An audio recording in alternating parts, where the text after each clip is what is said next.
ভারতের আনন্দবাজার পত্রিকা এক প্রতিবেদনে জানিয়েছে, যে সকল আওয়ামী লীগ কর্মীরা অন্যায় করেননি তাদের শাস্তি হতে দেবেন না বলে দাবি করলেন বাংলাদেশের ঠাকুরগাঁও ১ আসনের বিএনপি প্রার্থী মির্জা ফখরুল ইসলাম আলমগীর।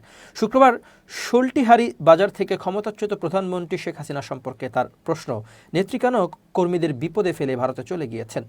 ভোট প্রচারের সময় তার দাবি, গত ১৫ বছরে সাধারণ মানুষ ভোট দিতে পারেননি, ভোটের আগের দিনই ভোট পড়ে যেত।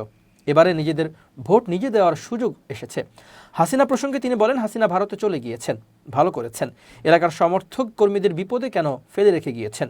বলেন, আমরা কর্মী সমর্থকদের জানাতে চাই, আপনারা বিপদে পড়বেন না, আমরা আপনাদের পাশে আছি। তারপরেই তার দাবি, তিনি কখনো ভোটে জিতেছেন বা হেরেছেন, কিন্তু কখনোই এলাকা ছেড়ে যাননি। শুক্রবার সাম্প্রদায়িক সম্প্রীতির বার্তা দিয়ে তার মন্তব্য, হিন্দু, মুসলিম, বৌদ্ধ, খ্রিস্টান সকলের নিরাপত্তা ও ঐক্যবদ্ধভাবে দেশ গড়ে তোলার। জামাত নিয়ে তার প্রশ্ন, ওই দল সাধারণ মানুষের জন্য কোনো কাজ করেছে কিনা। বিএনপি পরীক্ষিত দল দাবি করে তিনি ভোটে বিএনপি প্রার্থীকে জয়ী করার আবেদন জানান।